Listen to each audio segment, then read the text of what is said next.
আচ্ছা, ওয়েব অ্যাপে যারা আছো তারা তো শুনতে পাচ্ছ? তারা তো শুনতে পাচ্ছ, দেখতে পাচ্ছ? হ্যাঁ, ঠিক আছে। না, ওই যে ফেসবুকে আমি হলো ভুল একটা গ্রুপের মধ্যে চলে গেছিলাম। ভুল গ্রুপ মানে 26-এর ব্যাচে লাইভ শুরু করে দিয়েছিলাম। ঠিক আছে, এখন আশা করি আমরা শুরু করতে পারবো। ওকে, ঠিক আছে, ঠিক আছে।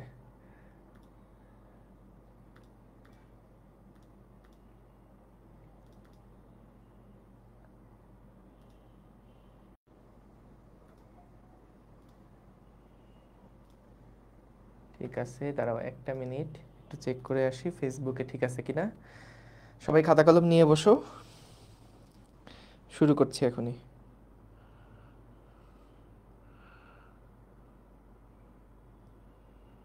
না, ওই যে ফেসবুকে আমি হলো ঠিক আছে, হ্যাঁ ঠিক আছে।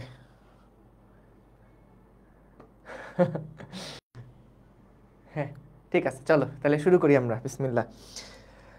তো আমাদের আগের ক্লাসে আমরা, তোমাদের মনে আছে, ওই হাতুড়ি পেরেক রিলেটেড যে সমস্ত প্রবলেমগুলো ছিল সেগুলো দেখছিলাম, এবং তারপর একটা সিকিউ সলভ করতে দিয়েছিলাম। এটা আসছিল সিলেট বোর্ড 2019 সালে। তো এই প্রবলেমটা সলভ করতে গিয়ে আমি দেখছি যারা হোমওয়ার্ক সাবমিট করছো তোমাদের অনেকেই প্রথমেই কাজ শক্তি উপপাদ্য দিয়ে প্রবলেমটা সলভ করছো, কিন্তু এইটা একটা একটু স্পেশাল টাইপের প্রবলেম। তুমি যদি গ নাম্বারেই গড় প্রতিরোধ বল বের করতে গিয়ে কাজ শক্তি উপপাদ্য অ্যাপ্লাই করে ফেলো, তাহলে ঘ নাম্বারে যখন বলছে ঘটনাটি কাজ শক্তি উপপাদ্য সমর্থন করে কিনা, তখন তো তোমাকে বামপক্ষ সমান ডান পক্ষ দেখাতে হবে। তো তুমি উপরের প্রশ্নে যে উত্তরটা করছো সেটাই যদি কাজ শক্তি উপপাদ্য দিয়েই বের করে থাকো, তাহলে তো ঘ নাম্বার ওইটা এমনিতেই মিলবে। যদি কথাগুলো না বুঝে থাকো, যখন প্রবলেম সলভ করতে যাব তখন দেখলে বুঝবা যে আসলে মূল কাহিনীটা কোথায়, মূল ঝামেলাটা কোথায়। ওকে, তাহলে চলো শুরু করি। প্রথমে কি বলছে দেখো, এই কনসেপ্টগুলো আমরা আগের থেকে জানি, কনসেপ্টগুলো আমরা আগের থেকে কিন্তু জানি। এখানে বলল যে আমাদের একটা শক্ত পাথর খণ্ড, 4 কেজি ভরের একটা শক্ত পাথর খণ্ড, মনে করলাম এইটাই হচ্ছে আমাদের সেই পাথর খণ্ড। এই পাথর খণ্ডটা একটা লোহার রডের উপরে এসে আপতিত হয়েছে। এই রকম মনে করো একটা লোহার রড, এই লোহার রডের উপরে এসে আপতিত হয়েছে। ঠিক আছে, এই লোহার রডের উপরে এসে এটা আপতিত হবে। এখন বলল যে দুইটার ভর একই রকম, দুইটার ভর একই রকম। তার মানে কি? তার মানে এইটা যদি 4 কেজি ভরের কোনো পাথর খণ্ড হয়, তাহলে এইটাও হচ্ছে 4 কেজি ভরের একটা রড। হ্যাঁ, দুইটাই একই টাইপের আমাদের ভর। এখন বলল যে লোহার রডের উপর 5 মিটার উঁচু স্থান থেকে খাড়াভাবে পাথর খণ্ডটা পড়লো। তার মানে এখান থেকে 5 মিটার উঁচু থেকে, 5 মিটার উঁচু এই অবস্থানটা থেকে খাড়াভাবে এই পাথর খণ্ডটা নিচে পড়বে। এবং এটার ফলে কি হয়েছে?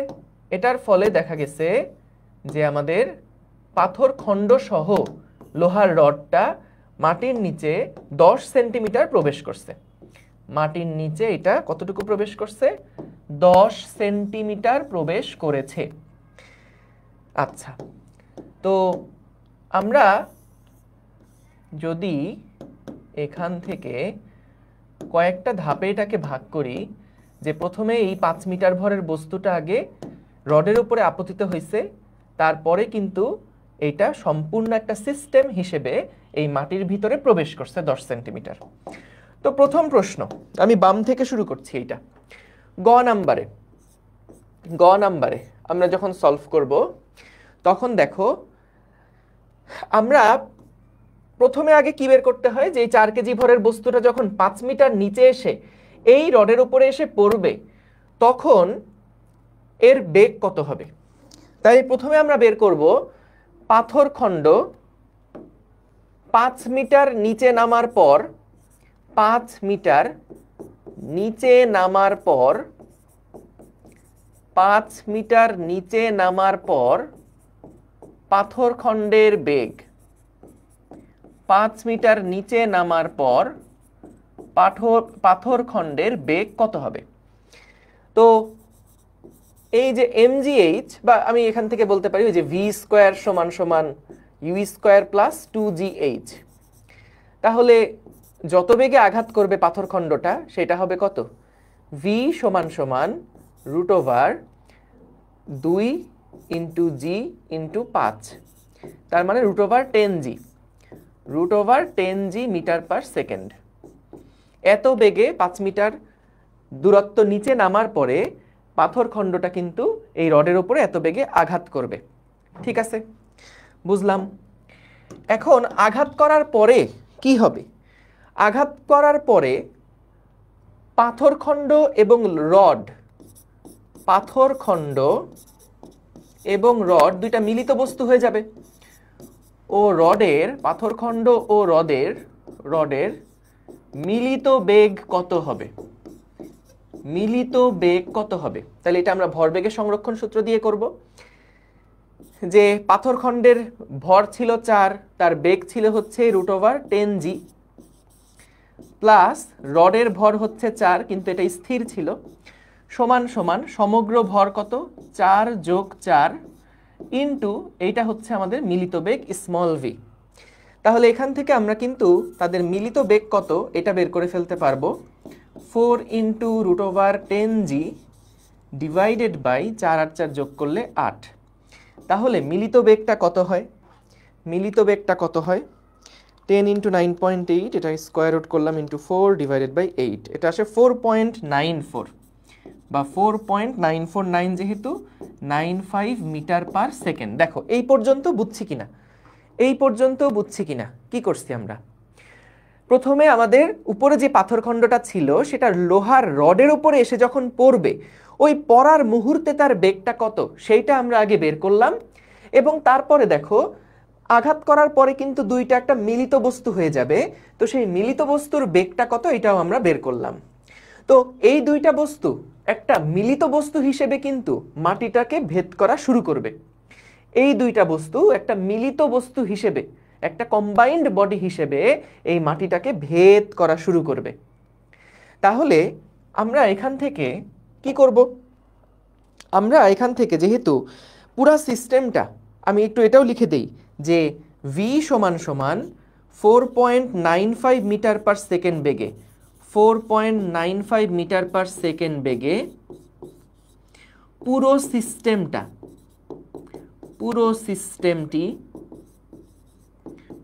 সিস্টেমটি মাটিতে প্রবেশ করা শুরু করবে।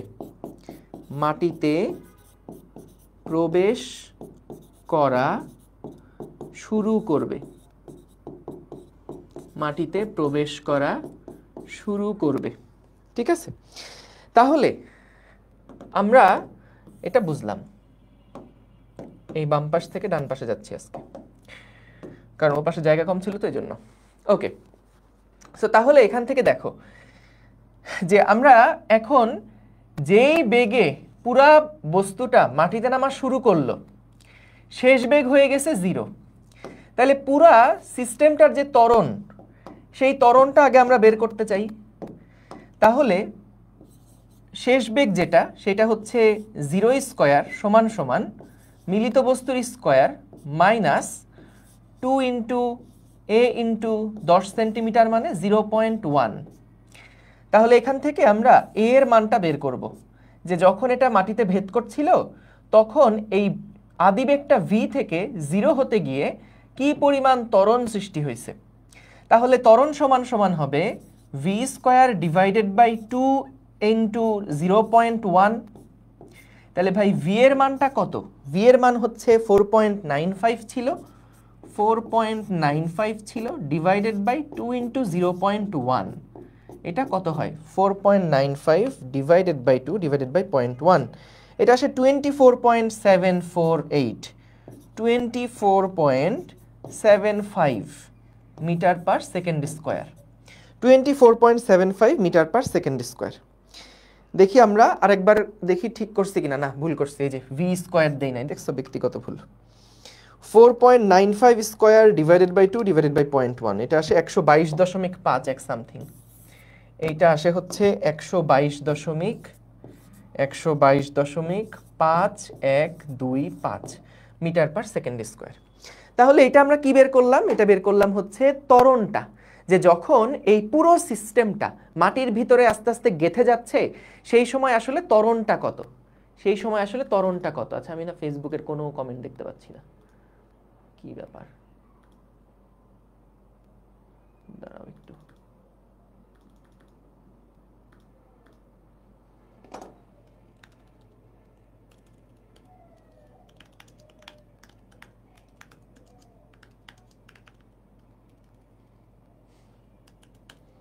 হ্যাঁ, এই তো আসতেছে,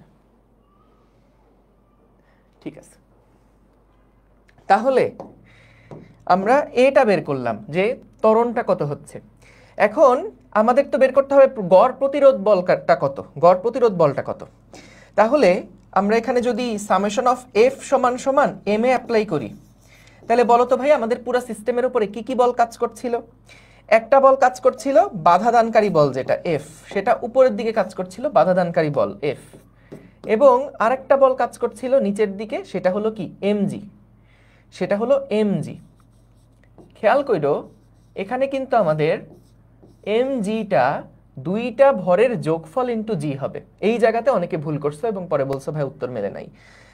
খেয়াল করো সামেশন অফ এফ সমান সমান এম এ, এখানে যেই ত্বরণটা কাজ করলো, এইটা ভিতরে ঢোকার সময় যে ত্বরণটা কাজ করলো, এই ত্বরণটা কি বলগুলার প্রভাবেই তো ত্বরণটা কাজ করছে। তাহলে কোন কোন বল এটা ঢোকার সময় কাজ করছে? একটা হলো বাধাদানকারী বল উপরের দিকে, আর একটা হলো এই এমজি বল নিচের দিকে। তাহলে F minus capital M plus small M into G সমান সমান capital M plus small M into A. তাহলে এখান থেকে আমরা, এটাই তো সেই বাধাদানকারী বল, তো এই বাধাদানকারী বল কত এটা বের করব। তাহলে কত হবে?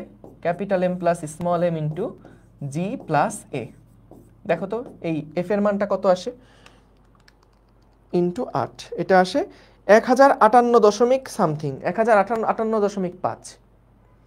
ঠিক আছে, 1058.5। বাঁধন এই ভুলই করছিলা, 1058.5। ঠিক আছে, তাহলে এটা হলো এত নিউটন বল কাজ করছে। তাহলে এখান থেকে আমরা গড় বাধাদানকারী বলটা বের করলাম। এখন একটা জিনিস বুঝো, আমরা যদি কাজ শক্তি উপপাদ্য দিয়ে এই বাধাদানকারী বলটা বের করলাম ধরো, তাইলে কাজ শক্তি উপপাদ্য যে সঠিক এইটাকে আবার জাস্টিফাই করব ঘতে কিভাবে?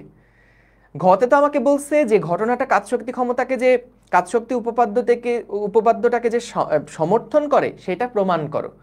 তাহলে আমি যদি গ নাম্বারেই কাজ শক্তি উপপাদ্য দিয়েই এফ এর মানটা বের করি, তাহলে আমার পরে আবার কাজ শক্তি উপপাদ্যকে সমর্থন তো এমনিই করবে। তো আমি তো গ থেকে ওই কাজ শক্তি উপপাদ্য দিয়ে করলাম, তারপর আবার কাজ শক্তি উপপাদ্য মানে কিনা প্রমাণ করলাম, এটা তো আসলে ভ্যালুলেস হয়ে গেল। হ্যাঁ, তো এই কারণে আমাদের প্রথমে গড়, যেহেতু ঘ নাম্বারে আমাদের বলছে কাজ শক্তি উপপাদ্য সমর্থন করে কিনা ব্যাখ্যা করো, এই কারণে আমাদের শুরুতে গ নাম্বারে কিন্তু কাজ শক্তি উপপাদ্য দিয়ে করলে হবে না, এখানে আমাদের নিউটনের গতিসূত্র দিয়ে করতে হবে। যে আমরা এখানে টোটাল যেই ত্বরণটা কাজ করছে সেই ত্বরণটা আগে বের করলাম, এবং তারপরে আমাদের যতগুলো বল বস্তুর উপর কাজ করছে সমান সমান হচ্ছে এম ইন্টু এ। তাহলে এখান থেকে আমরা এফ সমান কত নিউটন সেটা বের করে ফেললাম। বলো বুঝছো কিনা, বুঝতে পারছো কিনা একটু জানাও, বুঝতে পেরেছো কিনা একটু জানাও। ঠিক আছে, ওকে, ফাইনাল ম্যাচ ইউ পারফর্ম, তাই না? আচ্ছা, তাইলে ভাই এটা আমরা বুঝলাম। এখন খেয়াল করো পরে ঘ নাম্বার প্রশ্নে যখন আমরা যাব, এখন আমরা কাজ শক্তি উপপাদ্য দিয়ে দেখব যে আসলেই কি এটা ঘটনাটাকে সমর্থন করে কি না। তাহলে দেখি ঘ নাম্বারে লিখি কাজ শক্তি উপপাদ্য প্রয়োগ করে পাই, কাজ শক্তি উপপাদ্য থেকে পাই ডাব্লিউ নেট, বস্তুর ওপর যতগুলো বল কাজ করছে সবগুলো বল দ্বারা কৃত যে মোট কাজ, এটাই হচ্ছে বস্তুর গতিশক্তির পরিবর্তনের সমান। তাহলে আসো আগে বাম পক্ষ থেকে আমরা দেখি, বাম পক্ষ সমান সমান কি হবে? ডাব্লিউ নেট, তাই তো? তাহলে ডাব্লিউ নেট যেটা, সেটা কি? আমাদের কি কি বল এই বস্তুর উপরে কাজ করছে? একটা হলো ওই বাধাদানকারী বল into X into cos 180 degree, cos 180 degree, কারণ বাধাদানকারী বল উপরে আর সরণ নিচের দিকে, plus capital M plus small M into G dot X dot cos 0 degree, কারণ এমজিও যেদিকে কাজ করছে আমাদের 10 সেন্টিমিটারও সেই দিকে কাজ করছে। তাহলে এখান থেকে এফ এর মান কত পাইছিলাম যেন? 1058.5। তাহলে 1058.5 into 0.1 into -1 plus 8 into 9.8 into, এই যে এটা 4 আর 4 8, এটা 9.8 আর এটা হচ্ছে 0.1। তাহলে এখান থেকে আমরা আগে বামপক্ষ থেকে বের করি, হ্যাঁ ডিতে গাইডের অ্যান্সার ভুল। 1058.5 ইন্টু 0.1 কত হয় এটা? -105.85। ছি এটা ক্যালকুলেটারে করলাম কেন? প্লাস 8 ইন্টু 9.8 কত আসে? 78.4। 78.4, ও না সরি, ইন্টু 0.1 7.84। এইটা আসে হলো 7.84। তাহলে এখান থেকে এটা আসে -98.01 -98.01 জুল। এটা কি বের হইছে? এটা বের হইছে আমাদের বামপক্ষ সমান সমান কত। এইবার আসো যদি ডান পক্ষে দেখি, ডান পক্ষে কি বসবে? গতিশক্তির পরিবর্তন। তাহলে half into capital M plus small m, শেষ বেগ তো 0, minus half into capital M plus small M into আমাদের শুরুর বেগটা জানি কত ছিল? 4.95 ছিল না? মিলিত বেগটা 4.95 ছিল। 4.95 এর উপরে স্কোয়ার, দেখি হয় কিনা।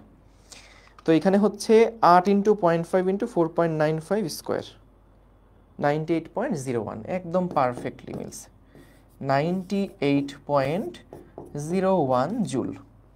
দেখো ঠিক আছে, তাহলে আমরা এখান থেকে মিলাতে পারলাম যে সুতরাং যেহেতু বামপক্ষ সমান ডান পক্ষ, সুতরাং এটা হচ্ছে কাজ শক্তি উপপাদ্যকে সমর্থন করে। কাজ শক্তি উপপাদ্যকে সমর্থন করে।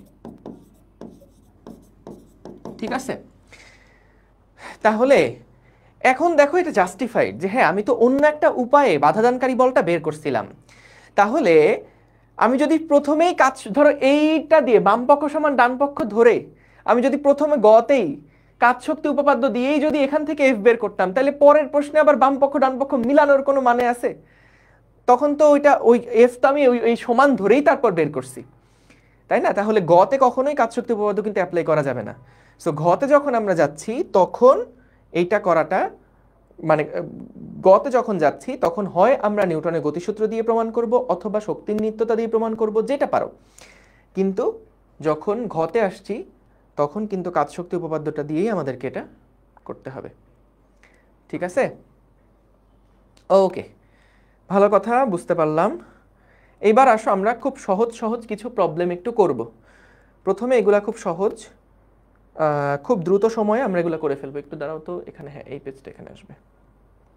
আমরা এখানে যান্ত্রিক শক্তির নিত্যতার ছোট ছোট কিছু ম্যাথ করব যেগুলো অবজেক্টিভের জন্য অনেক লাগে, এবং এখান থেকে তারপরে সরল দোলকের মধ্যে ঢুকে যাব। দেখো তো, যান্ত্রিক শক্তির নিত্যতা একদম সহজ, ক্লাস 9-10-এ পড়ে আসা জিনিস। কোনো কিছু যদি না পারো তাইলেও এটা পারা উচিত। দেখো যে আমাদের যখন মনে করো কোনো একটা বস্তু, এই যে কোনো একটা বস্তু মনে করো ভূমি থেকে এই উচ্চতায় আছে, ভূমি থেকে কোনো একটা বস্তু এই উচ্চতায় আছে, তাহলে এটা যদি এ বিন্দু হয়, যদি স্থির অবস্থায় বস্তুটা ওখানে থাকে, তাহলে এ বিন্দুতে বস্তুর যেই বিভব শক্তি সেটা হচ্ছে এম ইন্টু জি ইন্টু ক্যাপিটাল এইচ, এবং এ বিন্দুতে বস্তুটার যেই গতি শক্তি সেটা হচ্ছে 0। সুতরাং এ বিন্দুতে বস্তুর যে মোট শক্তি সেটা হচ্ছে m g into capital H plus 0 সমান সমান এম ইন্টু জি ইন্টু ক্যাপিটাল এইচ। কখনকার জন্য? যখন আমাদের বস্তুটা এই উচ্চতায় স্থির অবস্থায় আছে তখনকার জন্য। ঠিক আছে, এখন খেয়াল করো, যদি আমাদের এই বস্তুটা মনে করলাম নিচের দিকে এক্স দূরত্ব নামলো, নিচের দিকে আমাদের এটা এক্স দূরত্ব নামলো। আচ্ছা না, নিচের দিকে এক্স দূরত্ব না, দাঁড়াও, নিচের দিকে এক্স দূরত্ব না, এটা হলো মনে করলাম যখন নিচে নামলো ভূমি থেকে এটা আছে এক্স উচ্চতায়, বি বিন্দুর অবস্থানে আমরা এখন আসি। তাহলে বি বিন্দুতে যে বিভব শক্তি, বি বিন্দুতে যেই বিভব শক্তি সেটা হচ্ছে সব সময় ভূমি থেকে কিন্তু কাউন্ট করব mgx। বি বিন্দুতে যে গতি শক্তিটা হবে সেই গতি শক্তিটা খুব সহজে বের করা যায়। প্রথমে আগে বইয়ের নিয়মে করি যে হাফ এম ভি স্কোয়ার, তার মানে যখন এখানে আদিবেগ ছিল 0, এখানে বেগ হবে v, তাহলে যদি সেটা h মাইনাস এক্স দূরত্ব নিচে নামে তখন তার বেগটা কত? তাহলে আমরা ভি স্কোয়ার সমান সমান ইউ স্কোয়ার প্লাস 2 ইন্টু জি ইন্টু এইচ প্লাস এক্স এভাবে আগাবো, সরি এইচ মাইনাস এক্স, যে এইচ মাইনাস এক্স দূরত্বে তার বেগটা কত। এইটা যেহেতু 0 হয়ে যাচ্ছে তাহলে হাফ এম ভি স্কোয়ার সমান সমান কি হবে? হাফ এম ভি স্কোয়ারের জায়গায় 2 ইন্টু জি ইন্টু এইচ এটা বসে যাবে। তাহলে এখান থেকে খেয়াল করো, যদি আমরা 2 2 কাটাকাটি করে দেই তাহলে এম ইন্টু জি ইন্টু এইচ মাইনাস এক্স। তাহলে মোট শক্তি কত হবে? তাহলে মোট শক্তি কত হবে? তাহলে বি বিন্দুতে যে মোট শক্তি, বি বিন্দুতে মোট শক্তি কত? বি বিন্দুতে মোট শক্তি কত? বিভব শক্তি ছিল এম ইন্টু জি ইন্টু এক্স প্লাস গতি শক্তি হচ্ছে এম ইন্টু জি ইন্টু এইচ মাইনাস এক্স। এখান থেকেও আমরা দেখি যে মোট শক্তি কিন্তু mgh হচ্ছে, অর্থাৎ যান্ত্রিক শক্তির নিত্যতা বজায় থাকবে। যেহেতু এখানে কোনো বাহ্যিক বল প্রযুক্ত হচ্ছে না, শুধু কনজারভেটিভ ফোর্স বা সংরক্ষণশীল বল প্রযুক্ত হচ্ছে এবং কোনো ঘর্ষণ বা অপচয় টাইপের কোনো বল নাই, সেই কারণে আমাদের শুরুতে যেই টোটাল এনার্জি থাকবে এখানেও কিন্তু টোটাল এনার্জি তাই থাকবে। হ্যাঁ, তাহলে এটা বুঝলাম। এখন আরেকটা উপায় আমরা এখানকার গতিশক্তিটা কিন্তু বের করতে পারি। আরেকটা উপায় আমরা এখানকার গতিশক্তিটা বের করতে পারি। দেখো, যদি আমরা এই পয়েন্টের গতিশক্তি বের করতে চাই, বি বিন্দুর গতিশক্তি, বি বিন্দুর গতিশক্তি, বি বিন্দুর গতিশক্তি সমান সমান, বলতো এটাকে কি আমি মোট শক্তি থেকে যদি বি বিন্দুর বিভব শক্তি বাদ দেই, মোট শক্তি থেকে যদি বি বিন্দুর বিভব শক্তি বাদ দেই তাহলে আমি বি বিন্দুর গতিশক্তি পাবো না, যেহেতু যান্ত্রিক শক্তির নিত্যতা এখানে বজায় আছে। তাহলে মোট শক্তিটা কত? মোট শক্তি ছিল এম ইন্টু জি ইন্টু ক্যাপিটাল এইচ মাইনাস বিভব শক্তি কত ছিল? এম ইন্টু জি ইন্টু এক্স। তাহলে এখান থেকে আমরা লিখতে পারি এম ইন্টু জি ইন্টু এইচ মাইনাস এক্স। তাহলে এটাই হচ্ছে বি বিন্দুর গতিশক্তি। তাহলে খেয়াল করো, যখন আমরা গতিশক্তি হিসাব করছি তখন না কতটুকু ট্রাভেল করে আসলাম সেটা ইন্টু এমজি হচ্ছে গতিশক্তি। দেখো, এটা অবজেক্টিভে দারুণ কাজে দিবে। যখন আমরা বিভব শক্তি বের করব সবসময় ভূমি থেকে যে উচ্চতা সেটা ইন্টু এমজি, আর যখন গতিশক্তি বের করব তখন উপর থেকে সে কতটুকু নিচে নেমে আসলো সেইটা ইন্টু এমজি। হ্যাঁ, কতটুকু নিচে নেমে আসলো H minus x into MG. শর্তটা কি? শর্তটা হচ্ছে তখনই এটা সম্ভব যখন আদি বেগটা 0 মিটার পার সেকেন্ড, তখনই এই জিনিসটা খাটবে। আদি বেগটা যখন 0 মিটার পার সেকেন্ড হবে তখনকার বেলায়। ঠিক আছে, ওকে। তাহলে এবার আসো আমরা কিছু সহজ প্রবলেম একটু সলভ করে ফেলি।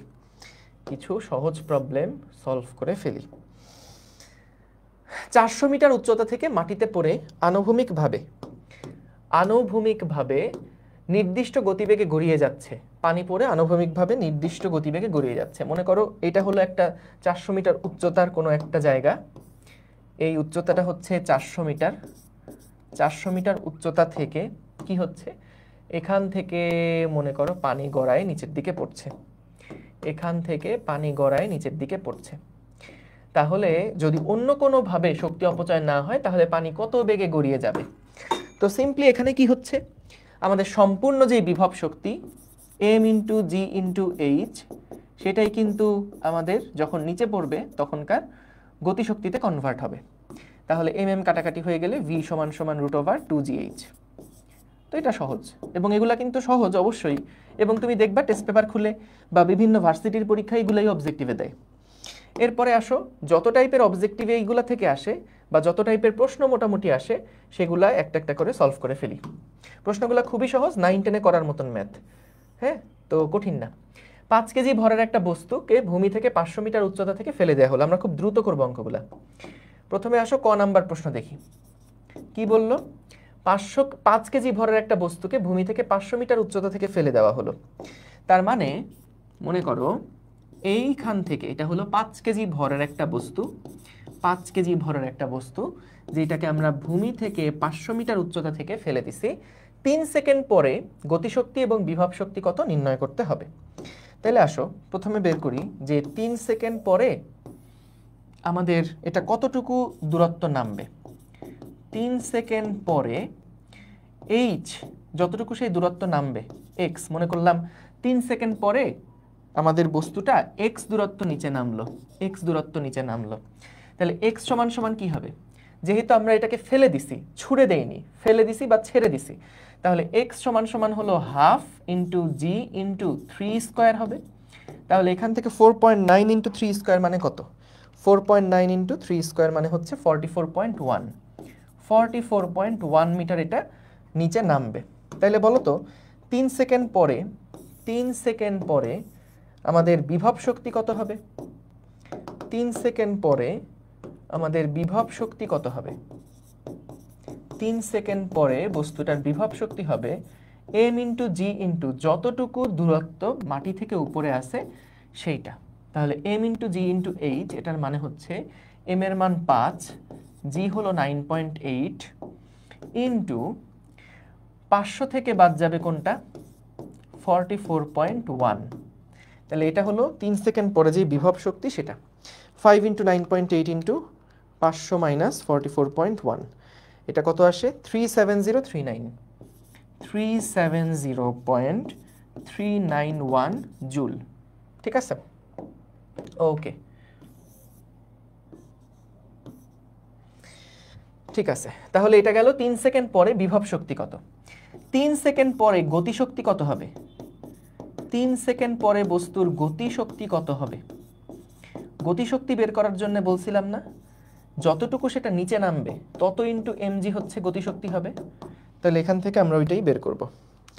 m মানে হচ্ছে 5 ইন্টু 9.8 ইন্টু 44.1, এটা আসে 2160, 2160.9 জুল। এই গেল ক নাম্বার প্রশ্ন। ঠিক আছে, হ্যাঁ, গুড। তারপরে ভূমি স্পর্শ করার পূর্ব মুহূর্তের গতিশক্তি কত। আচ্ছা, ভূমি স্পর্শ করার মুহূর্তে যেই গতিশক্তি সেটা কি আমাদের ভূমি স্পর্শ করার মুহূর্তে, ভূমি স্পর্শ করার মুহূর্তে মুহূর্তে গতিশক্তি হচ্ছে, গতিশক্তি সমান সমান 500 মিটার উচ্চতায় বিভব শক্তি, কারণ সম্পূর্ণ বিভব শক্তিটাই গতিশক্তিতে কনভার্ট হয়ে যাবে। 500 মিটার উচ্চতায় বিভব শক্তির সমান, তাহলে সেটা হচ্ছে m ইন্টু জি ইন্টু 500, যা হয় তাই। এরপরে গ নাম্বার, ভূমি থেকে কত উচ্চতায় এর বিভব শক্তি গতিশক্তির 4 গুণ। এই প্রশ্নগুলা প্রচুর আসে, কত উচ্চতায় বিভব শক্তি গতিশক্তির 4 গুণ, এবং বেশিরভাগ স্টুডেন্ট এই যে গতিশক্তি বিভব শক্তির 4 গুণ ধরে ম্যাথ করে দিয়ে আসে। খেয়াল করো ভাষাটা পড়ে কিভাবে সমীকরণটা লিখবা। কত উচ্চতায় মানে ভূমি থেকে কত উচ্চতায় এর বিভব শক্তি, দেখো তো বিভব শক্তিকে আমরা কিভাবে লিখি, ইপি মনে করো, পটেনশিয়াল এনার্জি। ভূমি থেকে কত উচ্চতায় এর বিভব শক্তি হলো গতিশক্তির 4 গুণ, গতিশক্তির 4 গুণ। তাহলে আমরা মনে করলাম যে ভূমি থেকে এইচ উচ্চতায়, মনে করলাম যে ভূমি থেকে যখন এটা এইচ উচ্চতায় ছিল, প্রথমে এটা তো ছিল 500 মিটার, ভূমি থেকে যখন এইচ উচ্চতায় ছিল তখন এই কাহিনীটা হয়েছে। হ্যাঁ, ভূমি থেকে যখন এমন অবস্থায় ছিল তখন মনে করলাম এটা বিভব শক্তিটা গতিশক্তির 4 গুণ হয়েছে। তাহলে দেখি বিভব শক্তি যেটা, এটা কত হবে, এটা হবে হচ্ছে m ইন্টু জি ইন্টু এইচ সমান সমান 4 ইন্টু m ইন্টু জি into 500 minus H, 500 minus H, তাই না, 500 মাইনাস এইচ, অর্থাৎ যতটুকু সেটা নিচে নামছে সেটা ইন্টু mg কিন্তু ওর গতিশক্তি। তাহলে এখান থেকে আমরা এম এম জি জি কাটাকাটি করে ফেললাম, তাহলে এখান থেকে কি আসে, আমরা এইচের একটা ভ্যালু এখান থেকে বের করে ফেলতে পারবো। তাহলে আসে হচ্ছে 5h, তো 500 × 2000 ডিভাইডেড বাই 5 কত আসে দেখো তো, 400 আসে কিনা, 400 আসে। আচ্ছা ক্যালকুলেশন কি ভুল হয়েছে এখানে, দেখো তো ক্যালকুলেশন কি ভুল হয়েছে। 5 × 9.8 × 500 - 44.1 223, কী ব্যাপার, আমি এটা পেলাম কোত্থেকে, এ আবার কোথাকার রেজাল্ট আসলো, কে লিখছে এটা, আমি তো লিখি নাই এটা। 2239.1 জুল। এই পরেরটা ঠিক আছে, পরেরটা আশা করি ঠিক আছে। আচ্ছা এটা কত আসছে, এখানে আসতেছে 2004H আর একটা হলো 5H চলে গেল, তাহলে কত, 400 আসে তো। 2000 ডিভাইডেড বাই 5 কত আসে, 400 না, দেখো তো এইচ এর মান আসে 400 কিনা, 400 আসে কিনা দেখো, এইচ এর মান কি 400 আসে কিনা, 400 না, হ্যাঁ ঠিক আছে। তাহলে 400 মিটার গভীরতা উচ্চতায় যখন থাকবে তখন গতিশক্তির মান কিন্তু কম, কারণ দেখো 500 মিটার উচ্চতায় ছিল, যখন 100 মিটার নিচে নামলো তখন কিন্তু গতিশক্তির মান আস্তে আস্তে বাড়ছে, কিন্তু তখনও বিভব শক্তি কিন্তু বড়। এই দেখো বিভব শক্তি গতিশক্তির 4 গুণ, ঠিক আছে। ওকে, তারপরেরটা কি, তারপরেরটা হচ্ছে ঘ নাম্বার, কি বললো এটায়, ভূমি থেকে কত উচ্চতায় বস্তুটার গতিশক্তি 30 মিটার পার সেকেন্ড বেগে চলমান 20 কেজি ভরের কোনো বস্তুর গতিশক্তির সমান হবে। দেখো ভূমি থেকে কত উচ্চতায় বস্তুটার গতিশক্তি 30 মিটার পার সেকেন্ড বেগে চলমান, দেখো 30 মিটার পার সেকেন্ড বেগে চলমান, 30 মিটার পার সেকেন্ড বেগে চলমান 20 কেজি ভরের বস্তুটির, 20 কেজি ভরের বস্তুর, 20 কেজি ভরের বস্তুর গতিশক্তি কত, গতিশক্তি কত, সেটা সমান সমান হচ্ছে হাফ এম ভি স্কোয়ার। তাহলে হাফ ইন্টু 20 ইন্টু 30 স্কোয়ার, এটার মান আগে কত দেখি, এটার মান আগে কত দেখি, সো 10 ইন্টু 30 স্কোয়ার, এটা আসে 9000 জুল। এবং বলছে যে কত উচ্চতায় বস্তুর গতিশক্তি, তাহলে ধরে নিলাম যে এক্স উচ্চতায়, এক্স উচ্চতায় বস্তুর যে গতিশক্তি, পরন্ত বস্তুর যে গতিশক্তি, এক্স উচ্চতায় পরন্ত বস্তুর গতিশক্তি, এক্স উচ্চতায় পরন্ত বস্তুর গতিশক্তি সমান সমান হচ্ছে এম ইন্টু জি ইন্টু 500 মাইনাস এক্স। তাহলে যেহেতু দুইটা সমান, তাহলে 500 মাইনাস এক্স সমান সমান হচ্ছে আমাদের 9000, তাহলে এখান থেকে বের হয়ে যাবে 9000 ডিভাইডেড বাই 5 ডিভাইডেড বাই 9.8, তাহলে 500 মাইনাস এক্স, এটা করলে আসে 316, এক্সের যে মান এটা আসে 316.33 মিটার। দেখো তো 316.32, সাবাস, ঠিক আছে, ঠিক আছে, গুড। শোনো আবারও বলি, এই টাইপের প্রবলেমগুলো কিন্তু দেখতে খুব নিরীহ, খুবই নিরীহ, কিন্তু দেখো ক্যালকুলেশন এরর কিন্তু হয়ে থাকে, এবং এটা যে আমি 9-10 বলে করাচ্ছি সহজ হয়ে যাচ্ছে, ভাইয়া তুমি টেস্ট পেপার খুলে দেখো, টেস্ট পেপারের এমসিকিউ পার্টগুলোতে গেলে, প্লাস তুমি যদি বিগত বছরের বিভিন্ন ভার্সিটি প্লাস ইঞ্জিনিয়ারিং প্রশ্ন ব্যাংকগুলো খোলো, তুমি দেখবা এই যে গ নাম্বার যে প্রশ্ন, এইটা ভুরি ভুরি আছে, ভুরি ভুরি আছে, হ্যাঁ। তো এই রিলেটেড সবগুলা প্রবলেমই আসলে এক জায়গায় থাকলো, তো করার সময় এগুলো একটু করে ফেলো। ওকে, সো এরপরে আমরা চলে যাই, চলো সরল দোলকের মধ্যে। আচ্ছা এই পেজটা লাগলো না, এই পেজটা তো আর লাগলো না, হ্যাঁ ওকে। এবার আমরা চলে যাচ্ছি সরল দোলকের মধ্যে। দেখো সরল দোলকের ক্ষেত্রে আমাদের এখানেও যান্ত্রিক শক্তির নিত্যতা রিলেটেড প্রশ্নগুলো দেয়। সো এখানে মনে করলাম যে আমাদের এটা হলো সিলিং, এবং এই সিলিং থেকে একটা দড়ি ঝোলানো আছে, একটা দড়ি ঝোলানো আছে, এবং এই দড়িটার শেষ মাথায় আমাদের একটা বব রাখা আছে, একটা বব রাখা আছে। খেয়াল করো এটা হচ্ছে আমাদের সেই বব বলি। ববের ভরকেন্দ্র থেকে, এই যে ধরো ভরকেন্দ্র থেকে এই পর্যন্ত যেই দূরত্বটা, ভর কেন্দ্র থেকে আমাদের ওই দৈর্ঘ্য পর্যন্ত, দড়ির দৈর্ঘ্য পর্যন্ত যেই দূরত্বটা, এটাকে আমরা বলি কার্যকরী দৈর্ঘ্য। সো দড়ির যে দৈর্ঘ্যটা, এটাকে বললাম স্মল এল, এবং আমাদের এই ববের ব্যাসার্ধ মনে করলাম স্মল আর। তাহলে কার্যকরী দৈর্ঘ্য যেটা সেটা হচ্ছে ক্যাপিটাল এল সমান সমান স্মল এল প্লাস আর। এগুলা খাতায় লেখো সব, ক্যাপিটাল এল সমান সমান স্মল এল প্লাস আর। তো ভালো কথা। প্রশ্ন এখান থেকে আসলে কি টাইপের হয়? পুরাটাই হয় যান্ত্রিক শক্তির নিত্যতা রিলেটেড। যেমন আমরা এই দৈর্ঘ্যটা পুরাটাকে তো ধরে নিচ্ছি কি ক্যাপিটাল এল, এটা বব, ওটা কার্যকরী দৈর্ঘ্য, সব কিছুই ঠিক আছে। ওকে, তো আমাদের প্রথমে যেটা করে যে এই সম্পূর্ণ বস্তুটাকে প্রথমে হচ্ছে আগে একটা নির্দিষ্ট কোণ করে ছেড়ে দেয়, একটা নির্দিষ্ট কোণ করে ছেড়ে দেয়। ধরো এখানে বলে দিল কত কোণ করে ছাড়া হয়েছে, এটা থিটা ডিগ্রি কোণ করে ছাড়া হয়েছে। তাহলে জিজ্ঞেস করে যদি এখানে 30 ডিগ্রি কোণ করে ছেড়ে দেই, তাহলে যখন এটাকে ছেড়ে দিব, এটা যখন এই জায়গাতে আসবে তখন তার বেগ কত হবে? বা ধরো 60 ডিগ্রি কোণে ছেড়ে দিছি, যখন এটা নামতে নামতে 30 ডিগ্রি কোণে এসে থামবে, তখন তার বেগ কত নির্ণয় করো। সো আমাদের না বিভিন্ন রকম ডেটা দিয়ে দেয়। যেমন আমাদেরকে হয়তো বা এই উলম্ব রেখা থেকে দূরত্ব কত বলে দিতে পারে, থিটা কত বলে দিতে পারে, এইটুকু দূরত্ব বলে দিতে পারে। তো অনেকভাবেই ম্যাথ থাকতে পারে, আমি দেখাবো এক একটা করে। তাহলে খেয়াল করো, আমাদের এই যে এল যে দৈর্ঘ্যটা ছিল কার্যকরী দৈর্ঘ্য, সেই এল দৈর্ঘ্যটা কিন্তু এখন এতটুকু হয়ে গেছে, মানে এই পাশে চলে যাওয়ার পরে এল দৈর্ঘ্যটা মানে এতটুকু।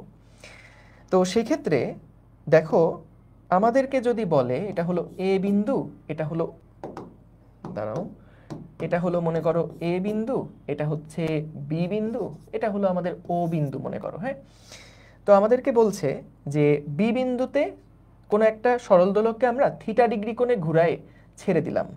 থিটা ডিগ্রি কোণে ঘুরাইছি মানে হচ্ছে বি বিন্দুতে নিয়ে গেছি। তাহলে এখন আমরা যদি আগে বি বিন্দুর মোট শক্তি বের করতে চাই, বি বিন্দুতে মোট শক্তি সমান সমান কি হবে? বি বিন্দুর বিভব শক্তি, potential energy at B, plus B বিন্দুতে যেই গতিশক্তি সেটার সমান।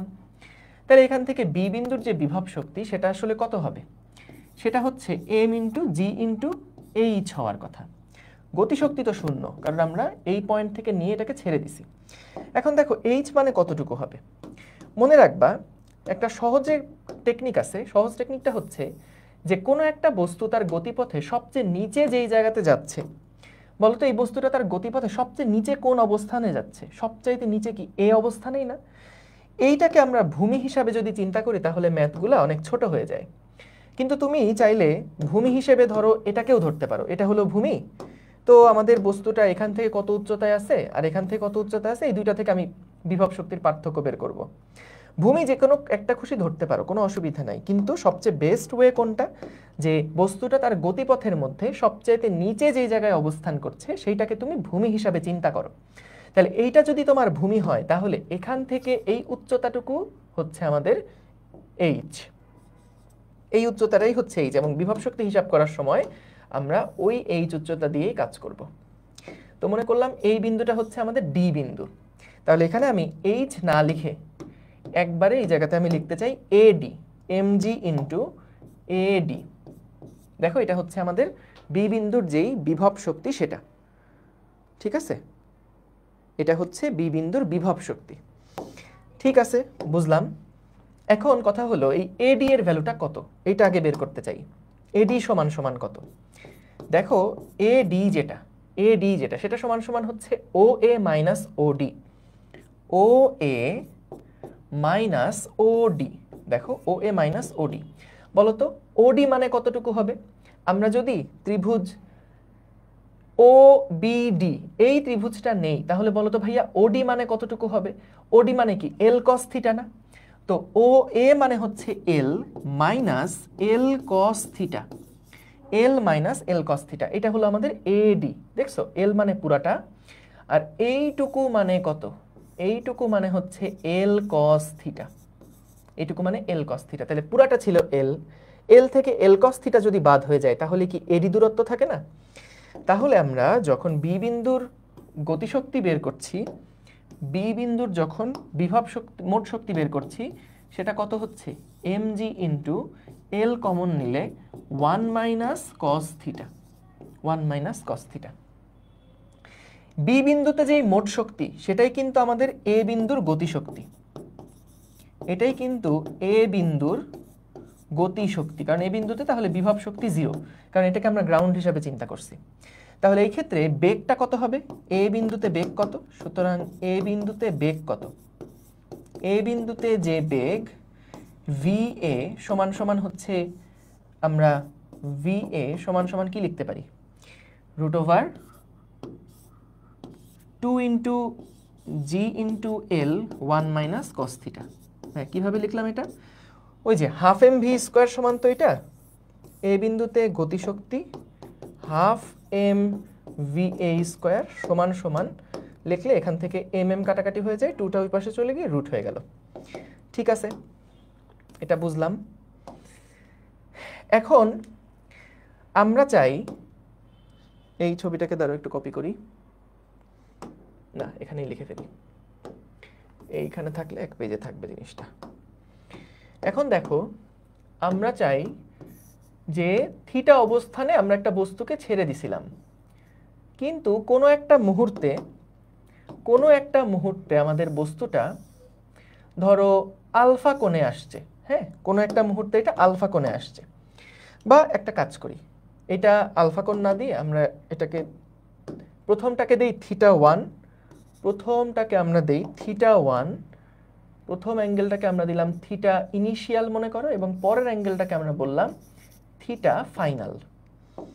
তাহলে এইরকম একটা পজিশনে যখন বস্তুটা আসছে, এটাকে কি নাম দেয়া যায়, এটাকে ই নাম দেই, ABCDE। যখন ই পজিশনে আমাদের বস্তুটা আসলো তখন আমরা তার বিভব শক্তি এবং গতিশক্তি বের করতে চাই। এটা খুব গুরুত্বপূর্ণ। দেখো ই বিন্দুতে ববের বিভব শক্তি, ই বিন্দুতে ববটির বিভব শক্তি কত হবে, ববটির বিভব শক্তি কত হবে, সো বিভব শক্তি সমান সমান হবে m ইন্টু জি ইন্টু এই ইন্টু এই। কেন এই বুঝতে পারছো, কেন এই, কারণ হচ্ছে ভূমি থেকে উচ্চতা কিন্তু এতটুকু, ভূমি থেকে যে উচ্চতা সেটা কিন্তু এতটুকু। তাহলে এই এই সমান কত, এই সমান আমরা কি লিখতে পারি, mg ইন্টু পুরা এল থেকে এল কস থিটা ফাইনাল বাদ যাবে না, পুরা এল থেকে এল কস থিটা ফাইনালটা বাদ যাবে না, না বুঝলে বইল। তাহলে আমরা লিখতে পারি mg এল কমন নিলে 1 মাইনাস কস থিটা এফ, এটা হচ্ছে আমাদের ই বিন্দুতে ববটার বিভব শক্তি। দেখো এটা, এই লাইনটা বুঝছো কিনা, এই লাইনটা বুঝেছো কিনা দেখো, বলো বলো বলো বলো বলো, ক্লিয়ার, থ্যাংক ইউ। তাহলে দেখো এবার আসো ই বিন্দুতে ববটার গতিশক্তি বের করতে চাই, ই বিন্দুতে ববটির গতিশক্তি কত, ই বিন্দুতে ববটির গতিশক্তি কত, তাহলে গতিশক্তি সমান সমান মনে আছে বলছিলাম না যে যতটুকু নিচে নেমে আসে mg ইন্টু সেটাই হচ্ছে গতিশক্তি, তাহলে নিচে নেমে আসছে কতটুকু, mg ইন্টু ডিই না, বলো তো সর্বোচ্চ উচ্চতাটা থেকে এটা কতটুকু নিচে নেমে আসছে, ডিই পরিমাণ নিচে নেমে আসছে, সর্বোচ্চ উচ্চতা থেকে তো এভাবে নাম ছিল, তাহলে কত এই অবস্থানে যখন আসছে বিভব শক্তি হিসাব করার সময় ভূমি থেকে উচ্চতা দেখব, গতিশক্তি হিসাব করার সময় কি আমাদের এটা কতটুকু নিচে নেমে আসলো, এই সর্বোচ্চ উচ্চতা থেকে কতটুকু নিচে নেমে আসলো সেটা দেখব। তাহলে নিচে নেমে আসছে কতটুকু, ডিই। এখন বলো তো ডিই সমান কি হবে, ডিই সমান সমান আমরা কি লিখতে পারি বলো তো, বলো দেখি ডিই সমান কি লেখা যায়, ডিই সমান আমরা কি এল কস থিটা ফাইনাল, এল cos theta final minus L cos theta initial হয় না, দেখো তো এটা তো থিটা ফাইনাল ছিল, তাহলে এই ত্রিভুজটার দিকে যদি তাকাও, এই ত্রিভুজটার দিকে যদি তাকাও তাহলে দেখো এইটুকু ছিল এল, তাহলে এই ও ই যেই দূরত্বটা এইটুকু হচ্ছে এল কস থিটা ফাইনাল। আবার যদি এই ত্রিভুজটার দিকে তাকাও, এইটা হলো এল, এইটুকু হলো এল, আর এটুকু হলো আমাদের এল কস থিটা ইনিশিয়াল। তাহলে যদি তুমি এখান থেকে একবারে লেখার কারণে কনফিউজড হয়ে যাও, তাইলে আমি বলবো এটাকে এভাবে দেখো, যে ডিই যে দূরত্বটা এটা হলো ও ই মাইনাস ওডি, ও ই মাইনাস ওডি। এই যে ও ই ছিল পুরাটা, এখান থেকে যদি ওডি কে বাদ দাও তাহলে কিন্তু ডিই পাবা। আবার দেখো ডি সমান কি, ও ই থেকে বাদ দিব ও ডি কে, তাহলে L cos theta final minus L cos theta initial. তাহলে গতি শক্তি যেটা হবে সেটা হচ্ছে এম ইন্টু জি into L cos theta final minus cos theta initial, শেষ মাইনাস আদি। ঠিক আছে, তাহলে ই বিন্দুতে মোট শক্তি কত? ই বিন্দুতে ববটির মোট শক্তি কত? মোট শক্তি সমান সমান কি হবে? এই বিভব শক্তি প্লাস গতি শক্তি। বিভব শক্তি কত পাইছি? বিভব শক্তি পাইছি এটা, এবং আমাদের গতি শক্তি পাইছি কত? গতি শক্তি পাইছি হচ্ছে এইটা, গতি শক্তি পাইছি এটা, গতি শক্তি পাইছি এটা। তাহলে দুইটাকে যদি এক লাইনে লেখো তাহলে দেখো mgl মাইনাস আমাদের mgl cos থিটা ফাইনাল আর প্লাস থিটা ফাইনাল এগুলো কাটাকাটি হয়ে যায়, তাহলে প্লাস থাকে শুধু বা মাইনাস থাকে হচ্ছে mgl cos থিটা ইনিশিয়াল। এখান থেকে mgl কমন নিলে 1 মাইনাস cos থিটা ইনিশিয়াল, এটাই হচ্ছে আমাদের মোট শক্তির সমান। এবং মোট শক্তি তো আসলেই এটা, কারণ ডি বিন্দুতেও যখন ছিলাম তখন দেখো মোট শক্তি কিন্তু এই যে আমাদের mgl 1 মাইনাস cos থিটা এটাই ছিল। হ্যাঁ, মোট শক্তি যেটা, মোট শক্তি কিন্তু এটা ছিল mgl into 1 minus cos theta. ঠিক আছে, মোট শক্তি হচ্ছে mgl 1 মাইনাস cos থিটা, আর এখানে mgl 1 minus cos theta initial, কারণ এই ক্ষেত্রে আবার ওটাকে থিটা ইনিশিয়াল ধরে নিয়েছিলাম। একটা কাজ করি, সবগুলাই মিলবে যদি এখানে থিটা ইনিশিয়াল বসাই দিই প্রথমটাকে, তাইলেই হলো। দেখো ক্লিয়ার কিনা? থিটা যদি দেওয়া না থাকে, হ্যাঁ সেটাই আসবো। আগে দেখো থিটা তো নর্মালি দেওয়া থাকে, থিটা দেওয়া থাকলে পারবো ইনশাল্লাহ আমরা। ঠিক আছে, গতিশক্তিও বের করতে পারবো, বিভব শক্তিও বের করতে পারবো। ওকে, আরেকবার রিক্যাপ করতে বলছি। দেখো আমাদের প্রথমে কি করলো, সরল দোলকটাকে আমরা একটা নির্দিষ্ট কোণে নিয়ে গিয়ে একটা নির্দিষ্ট কৌণিক বিস্তার থেকে ছেড়ে দিলাম, ধরো 60 ডিগ্রি থেকে ছেড়ে দিলাম। সব ক্ষেত্রে কনসেপ্ট একই রকম, বিভব শক্তি হচ্ছে mg ইন্টু ভূমি থেকে উচ্চতা, আর গতিশক্তি হচ্ছে mg ইন্টু কতটুকু নিচে নামলো সেটা। তাহলে খেয়াল করো একদম শুরুতে যখন বি বিন্দুতে আছে তখন মোট শক্তি কত? বিভব শক্তি আর গতিশক্তি। এই পয়েন্টে গতিশক্তি হচ্ছে 0, বিভব শক্তি হচ্ছে ভূমি থেকে উচ্চতা। ভূমি কোণটাকে ধরবো, বস্তু যখন পুরাটা গতিশীল তখন বস্তু তার গতিপথে সবচাইতে নিচের যে বিন্দুটা অতিক্রম করলো সেইটাকে আমরা বলছি তার ভূমি। বস্তু তার গতিপথে চলার সময় সবচেয়ে নিচে যে বিন্দুতে আসলো সেইটাকে তার ভূমি হিসাবে আমরা চিন্তা করছি। তাহলে এখানে এইটা যদি ভূমি হয় তাহলে mg ইন্টু এইটুকু যে দূরত্ব, mg ইন্টু এইটুকু যে দূরত্ব, এটাই তার বিভব শক্তি। এই যে এটা a ছিল, এটা d ছিল, তাহলে এটা বিভব শক্তি। এটা কিভাবে আমরা বের করলাম? টোটাল ছিল l, l থেকে আমরা এই ওডি বাদ যাবে। ওডি মানে কি দেখো, ওডি মানে হচ্ছে l cos theta initial, l cos theta initial. এই যে এডি কিভাবে আসলো এটা এখানে লেখা আছে, এডি কিভাবে আসলো সেটা এখানে লেখা আছে।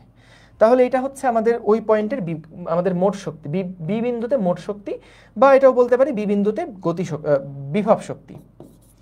বি বিন্দুতে যে বিভব শক্তি সেটা, কারণ গতিশক্তি আসলে 0। বি বিন্দুতে যে বিভব শক্তি, একই কথা, যাই হোক এটা আলাদা করে লেখার কিছু নাই। বি বিন্দুতে যে মোট শক্তি সেটাই হচ্ছে বি বিন্দুর গতিশক্তি।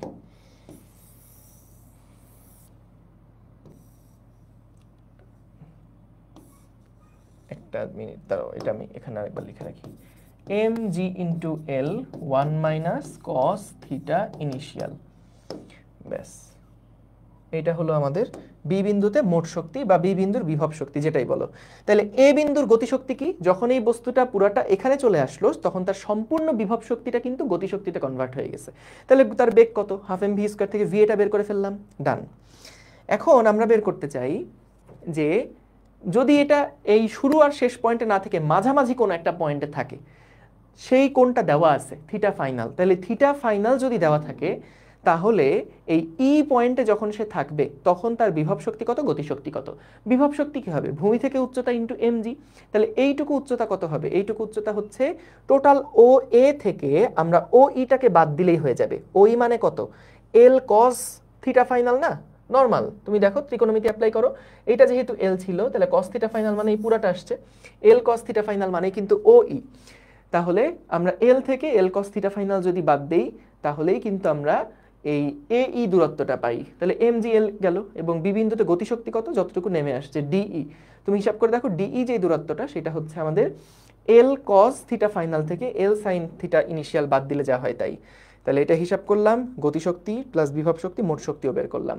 ঠিক আছে, তাহলে খেয়াল করো যেহেতু ই বিন্দুতে ববটির গতিশক্তি পাইছো, ই বিন্দুতে ববটার যদি বেগ বের করতে বলে তাইলেও আমরা পারবো। যেহেতু গতিশক্তিও বের করলাম তাহলে বেগ কত হবে? ই বিন্দুতে বেগ, ই বিন্দুতে ববটির বেগ কত হবে? ববটির বেগ ভি সমান সমান হবে রুট ওভার, ভি সমান সমান হবে root over 2gl, 2gl cos theta final minus cos theta initial. হ্যাঁ, cos theta final minus cos theta initial. তাহলে এটা হচ্ছে ই বিন্দুতে আমাদের ববটার বেগ। ঠিক আছে, 2gl cos theta final minus cos theta initial. বুঝছি? দেখো, ঠিক আছে, ওকে। হ্যাঁ, এই ক্ষেত্রে থিটা ফাইনাল থিটা ইনিশিয়াল দুইটাই দেয়া থাকবে, চিন্তা করো না। ঠিক আছে, গুড, গেল। এবার আসো কয়েকটা প্রবলেম দেখলে একদম ক্লিয়ার হয়ে যাবে। আচ্ছা, প্রবলেম দেখার আগে ওই যে যদি অন্য আরেকভাবে দেয়া থাকে তাহলে কি হবে সেটাও আরেকবার একটু দেখে আসি। আমাদের তো কোণ দেওয়া ছিল, তখন কিভাবে ম্যাথ করবো এটা তো বুঝলাম। যদি কোণ দেওয়া না থাকে, যদি কোণ দেওয়া না থাকে, দাঁড়া একটু ক্লিয়ার করে নিই এগুলা।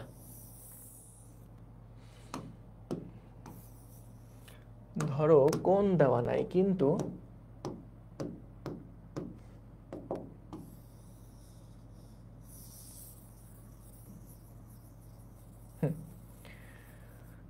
আমাদের মনে করো কোনো কোণ দেওয়া নাই, এগুলো আপাতত সরাই দিই, এরকম একটা অবস্থায়। তো আমাদেরকে বলে দিছে ঝুলন বিন্দুর সাথে যে উলম্ব রেখাটা, এটা তো আমাদের ঝুলন বিন্দু বলে এই পয়েন্টটাকে, বুঝছো? এই পয়েন্টটাকে আমরা বলি ঝুলন বিন্দু। ঝুলন বিন্দু থেকে যে উলম্ব রেখা, এই উলম্ব রেখা থেকে x মিটার দূরত্বে আমরা একটা বস্তুকে নিয়ে গেছি। এই ঝুলন বিন্দুর সাথে যে উলম্ব রেখা, সেখান থেকে x মিটার দূরে ববকে নিয়ে গেছি। তাহলে বলো তো এইটুকু দূরত্ব ছিল l, তাহলে এটা যদি ও বিন্দু হয়, এটা যদি আমাদের বি বিন্দু হয়, এটা যদি আমাদের এ বিন্দু হয়, তাহলে ও বি সমান সমান কি লিখতে পারবো? ও বি স্কোয়ার সমান আমরা লিখতে পারবো না যে O C square minus BC square, O C square minus BC square. তাহলে ও সি মানে কত? ও সি মানে এল মাইনাস বিসি মানে এক্স, তাহলে L square minus X square. তাহলে এখান থেকে দেখো ও বি এর যে ভ্যালুটা সেটা কিন্তু আমরা পেলাম, এইটা কত হচ্ছে। তাহলে আমরা যখন বিভব শক্তি হিসাব করতে চাইবো, সি বিন্দুতে বিভব শক্তি কত, সি বিন্দুতে বিভব শক্তি কত, এইটা যদি বের করতে চাই তাহলে সি বিন্দুতে বিভব শক্তি বের করতে হলে আমাদের এই উচ্চতাটাটুকু লাগবে বা এসিটা লাগবে, তাই তো? তাহলে বিভব শক্তি ইপি সমান সমান হবে M into G into A B যে দূরত্বটা সেটা, এই যে এ বি যে দূরত্বটা সেটা, এটার মান কত হবে? এম ইন্টু জি ইন্টু টোটাল এল থেকে বাদ যাবে root over L square minus X square, এল স্কোয়ার মাইনাস এক্স স্কোয়ার। দেখো তো বুঝছো কিনা?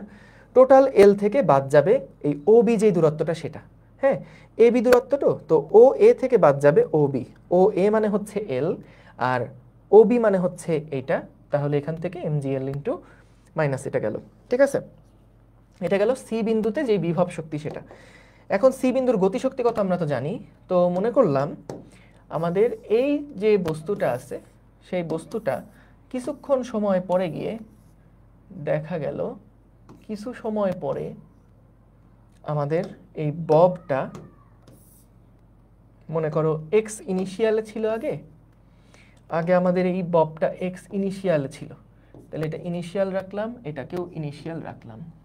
তারপরে এটা এক্স ফাইনাল একটা পজিশনে মনে করো চলে আসছে, এক্স ফাইনাল একটা পজিশনে চলে আসছে। কোথায় এটা? এটা মনে করো সেই ই বিন্দু, ই বিন্দুতে চলে আসছে, এটা মনে করলাম এফ।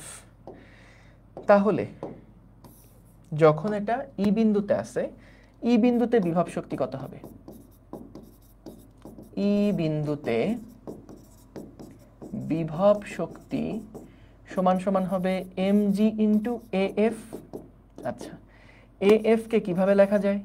এএফ কে লেখা যায় ও এ থেকে আমরা ওএফ বাদ দিব। আচ্ছা, তাহলে ও এ কোনটা? ও এ মানে এল মাইনাস ও এফ মানে কত? ও এফ মানে হচ্ছে root over L square minus X final square.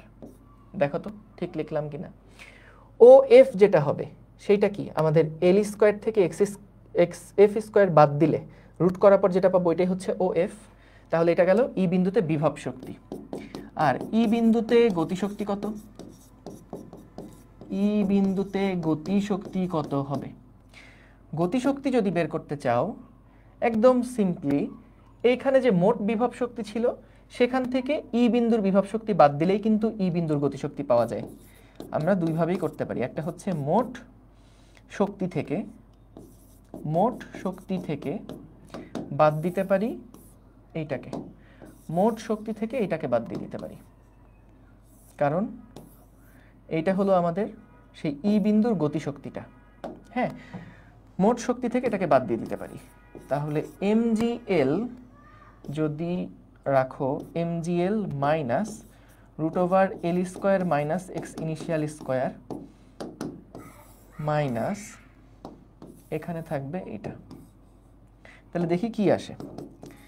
mgl common নিলাম বা mgl থাকলো minus mg into root over L square minus X initial square minus mgl এবং plus mg root over L square minus X final square. তাহলে mgl কাটাকাটি হয়ে গেলে mg root over বা mg common নিলে root over L square minus X final square minus L square minus X initial square. এটা হচ্ছে মোট শক্তি বা এই যে হাফ এম ভি ই বিন্দুর যে গতিশক্তি সেটা। তো এখান থেকে আমরা কিন্তু যদি বেগও বের করতে চাই তাহলেও পারবো।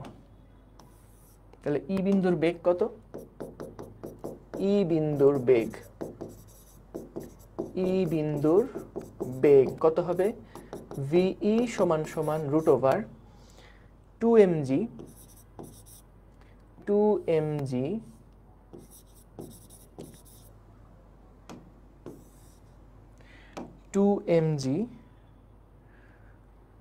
এর ভিতরে আবার root L square minus X F square minus root over L square minus X initial square. এগুলো মুখস্থ করতে চাও না খবরদার, কারণ আমাদের প্রশ্নের মধ্যে ডেটা দেওয়া থাকবে। হ্যাঁ, প্রশ্নের মধ্যে ডেটা দেওয়া থাকবে, ঠিক আছে? ওকে ওকে ঠিক আছে। তাইলে হ্যাঁ, এম বাদ দেয় নেই, ও সরি, এম বাদ যাবে, তো এম বাদ যাবে। গুড। সো এগুলা মুখস্থ করতে যেও না, তুমি দেখো আইডিয়াটা যদি পাও ম্যাথ করা একদম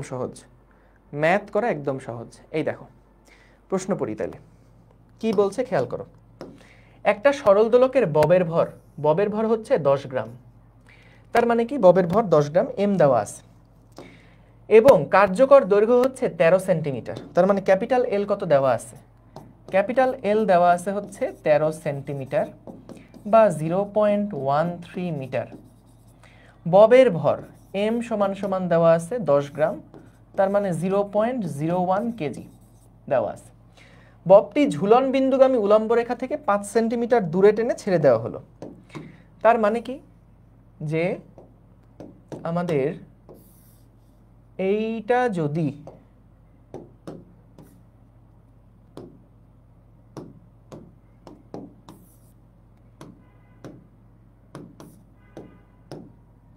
এই যে কি বললো এখানে যে ঝুলন বিন্দু থেকে 5 সেন্টিমিটার দূরে গিয়ে এটাকে আমরা ছেড়ে দিছি। এই x সমান সমান দেওয়া আছে 5 সেন্টিমিটার, x এর যে ভ্যালু 0.05 মিটার দেওয়া। এখন বলল যখন ববটা সর্বনিম্ন বিন্দু অতিক্রম করবে তখন তার গতিশক্তি কত হবে। তার মানে যখন এই এ বিন্দু অতিক্রম করবে তখন তার গতিশক্তি কত হবে বের করতে হবে। তো আমরা যেটা জানি এ বিন্দুর গতিশক্তি, এ বিন্দুর গতিশক্তি সমান সমান বি বিন্দুর বিভব শক্তি।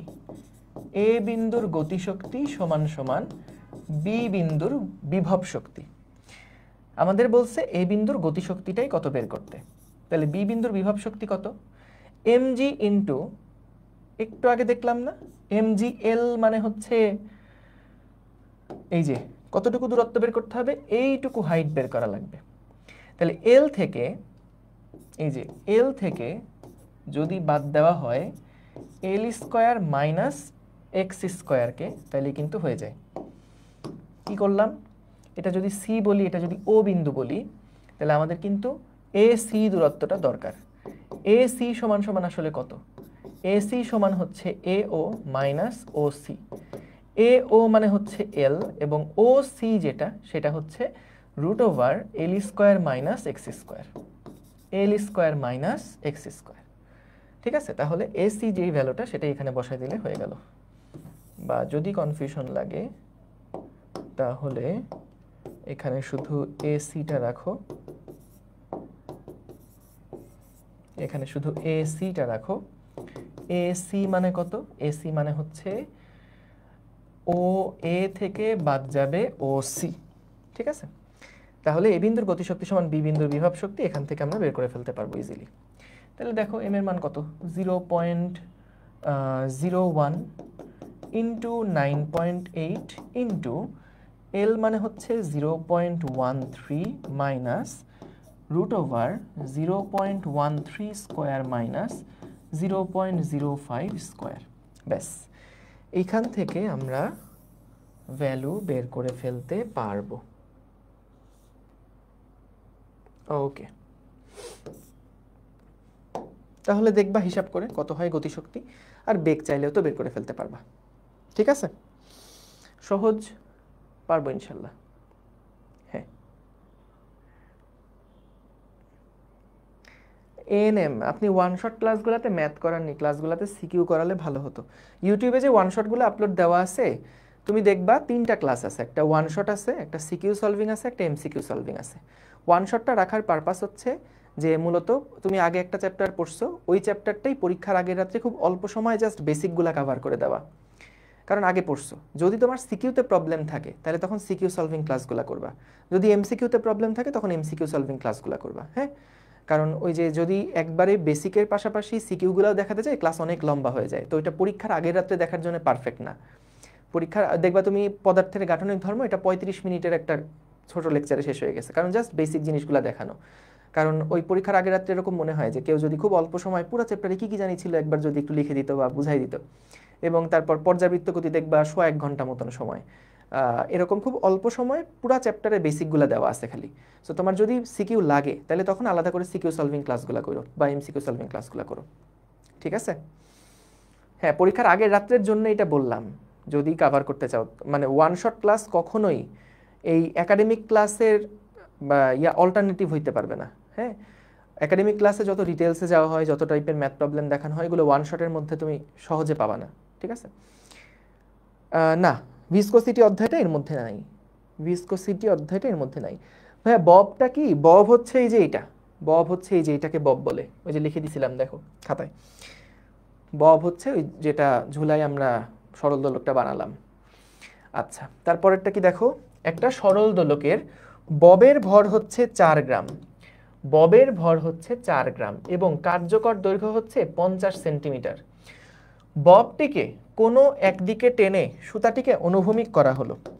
কি বললো দেখো, যে এটা হলো আমাদের সেই ঝুলন বিন্দু, বা এটা হলো আমাদের সেই সিলিংটা, এইটা হলো আমাদের সেই সিলিংটা। সরল দোলকের একটা ববের ভরের কথা বলে দিছে। ববের ভরের কথা বলে দিছে। হ্যাঁ, এইটা হলো ঝুলন বিন্দু সহ মানে দড়ির দৈর্ঘ্য সহ যে ববটা, সেটা কি বলছে দেখো, যে সরল দোলকের ববের ভর 4 গ্রাম এবং কার্যকরী দৈর্ঘ্য হচ্ছে 50 সেন্টিমিটার। কার্যকরী দৈর্ঘ্য হচ্ছে 50 সেন্টিমিটার, অর্থাৎ আমাদের কাছে কিন্তু এম দেওয়া আছে, এম হচ্ছে 0.04 কেজি, তাই তো? এবং কার্যকরী দৈর্ঘ্য 50 সেন্টিমিটার, এল সমান সমান হচ্ছে 0.5 মিটার। ববটাকে কোনো একদিকে টেনে সুতাটিকে অনুভূমিক করা হলো। দেখো, ববটাকে কোনো একদিকে টেনে সুতাকে অনুভূমিক করা হয়েছে। সুতাকে অনুভূমিক করা হয়েছে মানে কি, একদম পুরাপুরি দেওয়ালের সাথে লাগাই দেওয়া হয়েছে, এটাই বোঝাচ্ছে।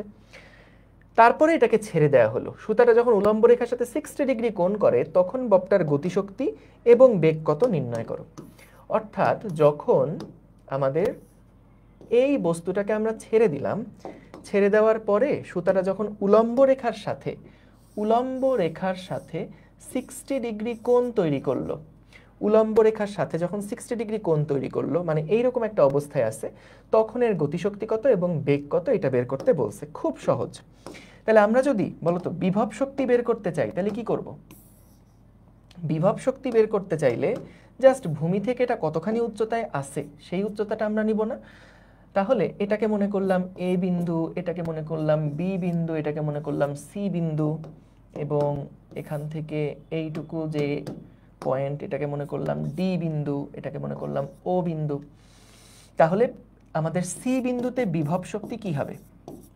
সি বিন্দুতে বিভব শক্তি কি হবে? সি বিন্দুতে বিভব শক্তি সমান সমান হবে mg ইন্টু এডি। তাহলে mg ইন্টু এডি যেটা, সেটা আসলে কতটুকু? আমরা যদি, যেহেতু এই পয়েন্টে আছে, ভূমি থেকে কতটুকু উচ্চতা, এডির ভ্যালুটা আমাদের লাগবে। তাহলে এল থেকে এল কস 60 বাদ দিলেই কিন্তু হয়ে গেল। এল থেকে এল কস 60 ডিগ্রি বাদ দিলেই কিন্তু হয়ে যায়। তাহলে mg, এল এর মান দেওয়া ছিল 0.5, 0.5 মাইনাস 0.5 cos 60 মানে হচ্ছে হাফ। ঠিক আছে, cos 60 মানে হচ্ছে হাফ। তাইলে এখান থেকে বের করে ফেলো আমাদের সি বিন্দুতে বিভব শক্তি কত।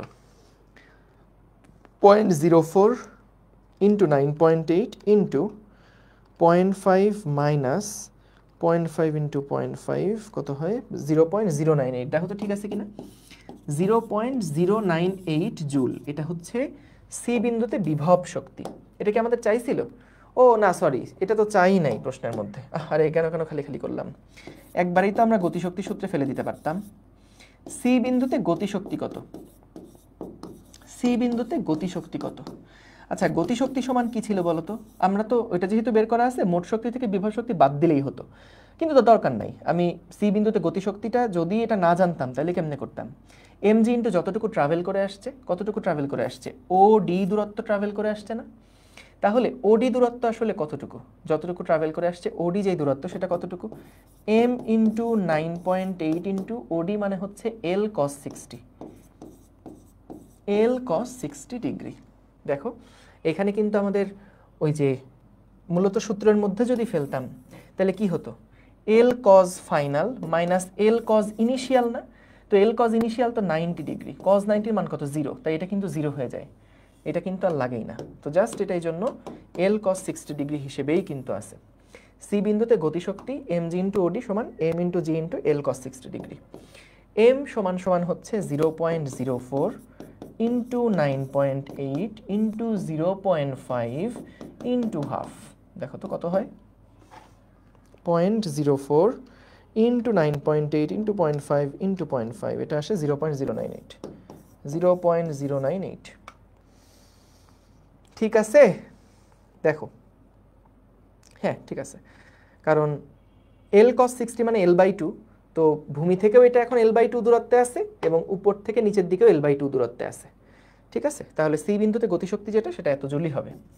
আর গতিশক্তি যখন জানছো, সি বিন্দুতে বেগ কত? সি বিন্দুতে বেগ v সমান সমান √2 ইন্টু জি ইন্টু এল কস 60 ডিগ্রি।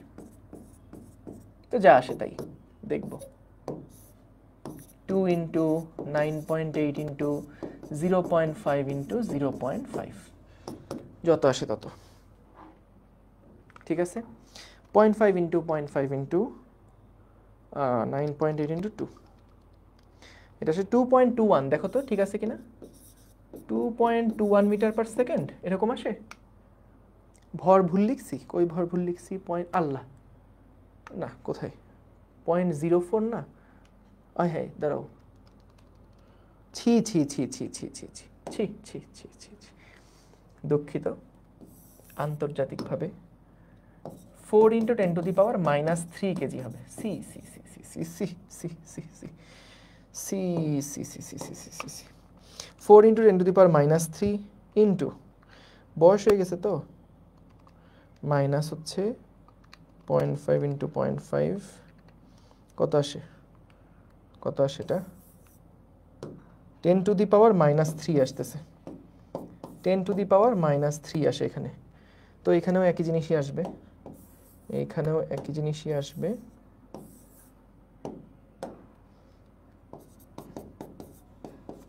এই যে এই 0.5 হাফ, তো হাফ হাফ মানে 1/4, 4 কাটাকাটি হয়ে যাচ্ছে, তাহলে 9.8 ইন্টু 10⁻³ তো 10⁻⁴ হওয়ার কথা।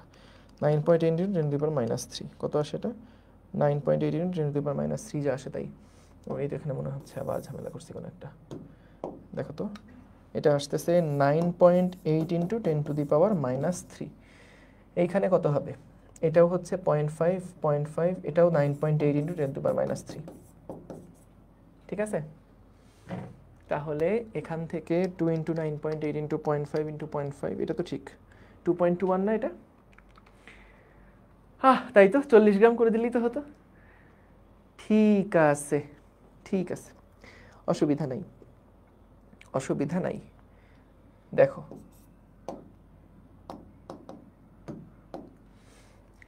এইটা ঠিক আছে 2.21, আশা করি বুঝছো।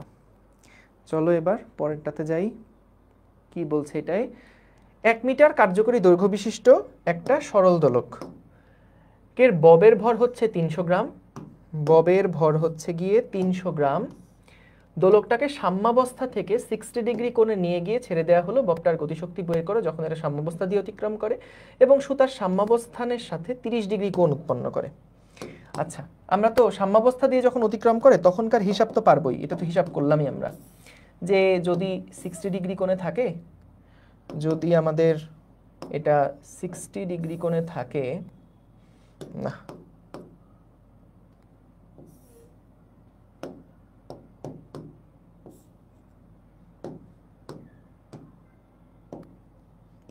এই যে দেখো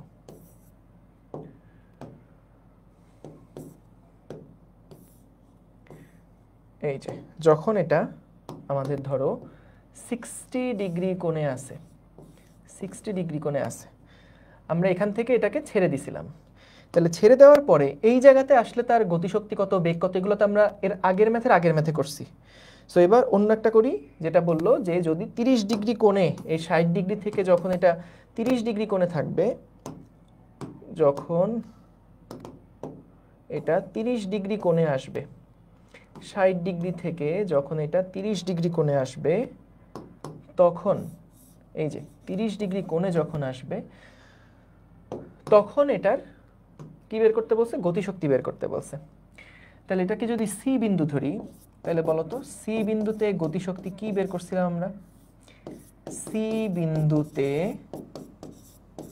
গতিশক্তি কত, সি বিন্দুতে যে গতিশক্তি, এটা হবে হচ্ছে আমাদের m ইন্টু জি ইন্টু এল কস 30 ডিগ্রি মাইনাস এল কস 60 ডিগ্রি। মনে আছে যে ফাইনাল মাইনাস ইনিশিয়াল, কারণ দেখো কজের অ্যাঙ্গেলটা যদি ছোট হয় তাহলে কিন্তু মান বড় হয়, তো এইভাবেও মনে রাখতে পারো, বড় থেকে ছোট বাদ দিব। হ্যাঁ, এই যে কতটুকু ট্রাভেল করে আসছে সেটাই আমাদের গতিশক্তি নির্দেশ করতো না, কতটুকু ট্রাভেল করে আসছে, এই যে এইখান থেকে এতটুকু কিন্তু ট্রাভেল করে আসছে। তাহলে এইটুকু যেই উচ্চতা, এটা ছিল এল কস 60 ডিগ্রি, আর এতখানি যে উচ্চতা, এইটা ছিল হচ্ছে এল কস 30 ডিগ্রি। তাহলে এই L cos 30 থেকে L cos 60 বাদ দিলেই কিন্তু এটা পেয়ে গেলাম। ব্যাস হয়ে গেল গতিশক্তি কত এবং বেগ কত, এগুলোও বের করতে পারবা, তাই তো? গেল। এই মাত্র একটু দেখো এইখানে কি বলল, যে 2 কেজি ভরের একটা কাঠের টুকরা, এটা হলো আমাদের সুতা এবং এখানে একটা কাঠের টুকরা আছে। তো 2 কেজি ভরের একটা কাঠের টুকরা, এটা হলো 0.1 মিটার লম্বা সুতায় ঝোলানো আছে। 0.1 মিটার একটা লম্বা সুতায় ঝোলানো, এটাই কার্যকরী দৈর্ঘ্য ধরে নিব আমরা। হ্যাঁ, কারণ এটা তো ভর কেন্দ্র কোথায় আছে এগুলো কিছু বলে নাই, কোনো দৈর্ঘ্য প্রস্থ তো দিয়ে দেয় নাই, তাই আমরা এখানে এই দৈর্ঘ্যের তুলনায় এখানকার ডাইমেনশনটা নগণ্য এরকম ধরে নিব। তো কি বললো দেখো, 50 কেজি ভরের একটা বন্দুক থেকে, 50 কেজি ভরের একটা বন্দুক থেকে, এটা হলো 50 কেজি ভর একটা বন্দুক থেকে কি করা হয়েছে, গুলি নিক্ষেপ করা হলো। একটা গুলি যে ভর হচ্ছে 10⁻⁻² কেজি, 10 গ্রাম ভর আর কি, ভরের একটা বুলেট আনুভূমিক বরাবর আঘাত করে টুকরাটার মধ্যে রয়ে গেল। এই যে বুলেটটা ছিল, এই যে বুলেটটা ছিল, এই বুলেটটা কি করছে, যখন এখানে ধাক্কা দিছে বুলেটটা এটার মধ্যে রয়ে গেছে, বুলেটটা এটার মধ্যে রয়ে গেছে, কাঠটার মধ্যে রয়ে গেছে। এখন যদি এটা কাঠটার মধ্যে রয়ে যায়, বলল গুলিসহ টুকরাটার উলম্ব সরণ 0.1 মিটার। তাহলে গুলিসহ টুকরাটার যে উলম্ব সরণ মানে y অক্ষ বরাবর সরণ, এই উলম্ব সরণটা হচ্ছে কতটুকু বলছে, 0.1 মিটার। তার মানে এটা সম্পূর্ণটাই কিন্তু সিলিং এর উপরে চলে গেছে। হ্যাঁ, 0.1 মিটার যেহেতু দৈর্ঘ্য ছিল, আমাদের পুরো কাঠের টুকরা সহ পুরো সিস্টেমটা উলম্ব সরণ হয়েছে 0.1 মিটার। তাহলে বের করতে বলছে, যদি এটা হয় তাহলে আমাদের এই বন্দুকের পশ্চাৎ বেগ কত নির্ণয় করো। সো বন্দুকের পশ্চাৎ বেগ তো বের করা সহজ, আমরা যদি জানতে পারি গুলির বেগ কত, তাহলেই কিন্তু বন্দুকের পশ্চাৎ বেগ কত বের করতে পারবো। সো গুলির বেগটা বের করার জন্য আমাদেরকে কি করতে হবে, গুলিটা যখন কাঠের তক্তাকে ভেদ করলো, এর মধ্যে রয়ে গেছে, পুরাটা কিন্তু একটা মিলিত বস্তু হিসেবে ওই একটা সুইং করছে, মিলিত বস্তু হিসেবে পুরা দড়ি সহ এটা সুইং করে একদম এই পর্যন্ত উচ্চতা পর্যন্ত এটা উঠে গেছে। তাহলে প্রথমে দেখো চিন্তাটা কিভাবে করব, যে আমরা প্রথমে পশ্চাৎ বেগ বের করতে চাই। পশ্চাৎ বেগ বের করার জন্য 50 কেজি আমাদের এই ক্যাপিটাল ভি বের করা লাগবে। আমাদের দেখো এই স্মল ভি যদি আমরা বের করতে পারি, গুলির স্মল ভি যদি বের করতে পারি, তাহলেই কিন্তু আমরা এখানকার পশ্চাৎ বেগ বের করতে পারবো। গেল, এখন এইটা আমরা কিভাবে বের করব, খেয়াল করো, প্রশ্নের শেষ থেকে কিন্তু আস্তে আস্তে আগাচ্ছি। প্রথমে আমি দেখলাম যখন গুলি করছি তখন আমি পশ্চাৎ বেগ বের করার জন্য ভরবেগের সংরক্ষণশীলতা লাগবে, তাহলে এই গুলির বেগ বের করার জন্য, বন্দুকের বেগ বের করার জন্য আমার গুলির বেগ জানা লাগবে। তাহলে গুলির বেগ তো আমি জানি না, এখন গুলির বেগ জানার জন্য ইনফরমেশন কি হতে পারে। অনেকে এই জায়গায় একটা মেজর ভুল করে ফেলো, এখানে যেটা করো যে ½ mv² হচ্ছে mgh, এইভাবে করে বসায় দাও। এটা করা যাবে না, আমি আগে ঠিকঠাক করি তারপরে ভুলটা কি করো এগুলো একটু দেখাই দিব না। সো দেখো এইখানে আমরা সবার আগে যখন গুলিটা ফায়ার করা হলো, আচ্ছা না এটা তো সরাইলে সমস্যা, গুলিটা যখন ফায়ার করা হলো তখন আমরা বের করতে চাই যে এটা যত উচ্চতায় উঠছে, দেখো সেই উচ্চতা হচ্ছে capital M plus small m into 9.8 into 0.1। এটা কোন পয়েন্টের কথা বলছি, এটা হলো ডি পয়েন্ট, মনে করো বি পয়েন্ট, এটা হচ্ছে আমাদের এ পয়েন্ট, এটা হচ্ছে আমাদের বি পয়েন্ট। তাহলে বি পয়েন্টের বিভব শক্তি, বি বিন্দুর বিভব শক্তি সমান সমান হচ্ছে mgh। এইটাই কি আমাদের এ বিন্দুর গতিশক্তি না, এ বিন্দুর সিস্টেমের বা মিলিত বস্তুর গতিশক্তি। এ বিন্দুতে মিলিত বস্তুর গতিশক্তি, এ বিন্দুতে মিলিত বস্তুর গতিশক্তি। তাহলে এ বিন্দুতে মিলিত বস্তুর গতিশক্তি কি হবে সেটাই আমরা এখান থেকে বের করব, যে ক্যাপিটাল M যেটা কাঠের তক্তার ভর হচ্ছে 2 কেজি, গুলির ভর হচ্ছে 10⁻² into 9.8 into 0.1। Is equals to half into capital M plus small M into V prime square. এখানে মনে করলাম মিলিত বেগ হচ্ছে ভি প্রাইম, মিলিত বেগ হচ্ছে ভি প্রাইম স্কোয়ার। কেন মিলিত বেগ? কারণ এইটা যে বেগে আঘাত করবে পুরো সিস্টেম কি সেই বেগে চলা শুরু করবে না, তো এটা ভরবেগের সংরক্ষণশীলতা থেকে এখানে আমি একটা মিলিত বেগ বের করবো, সেই মিলিত বেগে না এটা উপরে উঠবে।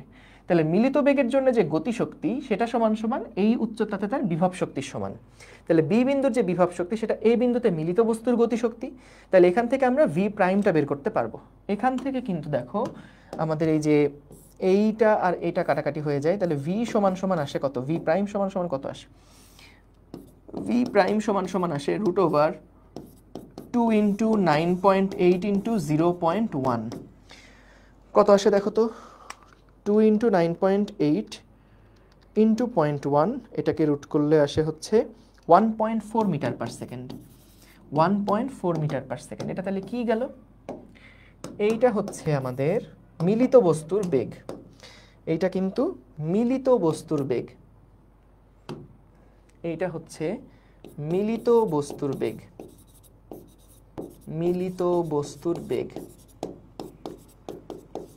তাহলে মিলিত বস্তুর বেগ যদি জানি, তাহলে গুলির সাথে কাঠের সংঘর্ষের ফলে, গুলির সাথে কাঠের সংঘর্ষে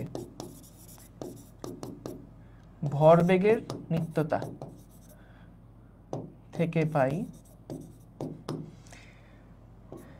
ভরবেগের নিত্যতা। দেখো এখানে কাঠের ভর ছিল 2 কেজি, তার বেগ ছিল 0। গুলির ভর ছিল 10 টু দি পাওয়ার -2, তার বেগ ছিল small V, is equals two 2 plus 10 to the power -2 into V prime. তো এখান থেকে স্মল ভি যদি বের করতে চাই তাহলে 2 plus 10 to the power -2 into V prime, যেটা এটা হচ্ছে 1.4 divided by 10 to the power -2। কত হয়? 2 plus 10 to the power -2 into 1.4 divided by 10 to the power -2। এটা আসে হচ্ছে 281 দশমিক সামথিং, 281.4 মিটার পার সেকেন্ড। তাহলে আমরা বের করলাম যে গুলিটার বেগ কত ছিল। গুলির বেগ ছিল 281.4 মিটার পার সেকেন্ড। তাহলে বন্দুকের পশ্চাৎ বেগ কত? সুতরাং বন্দুকের পশ্চাৎ বেগ, বন্দুকের পশ্চাৎ বেগ কত?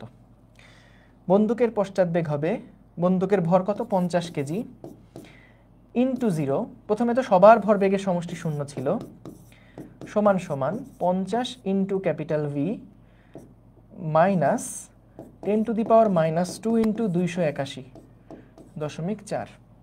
তাহলে ভি সমান সমান 10 to the power -2 into 281.4 divided by 50। দেখো কত হয়? 0.056, 0.05628 মিটার পার সেকেন্ড। ঠিক আছে? ওকে। অনুভূমিক আর আনুভূমিক আসলে আমার জানা মতে একই। হ্যাঁ, অনুভূমিক আর আনুভূমিক সম্ভবত দুইটার মধ্যে যে কোনো একটা শব্দ সঠিক। এটা বাংলা স্যারকে একটু জিজ্ঞেস করো। ফিজিক্সে এই দুইটার মধ্যে পার্থক্য নেই, অনুভূমিকও যা আনুভূমিকও তাই। তাহলে দেখো আমরা পুরাটা একবার রিক্যাপ করি। কি করলাম? আমাদেরকে বলছিল যে একটা গুলি ফায়ার করা হয়েছে, একটা বন্দুক, সেটা পিছনে সরে গেছে, ওই বন্দুকের পিছনের পশ্চাৎ বেগ কত এটাই বের করতে হবে।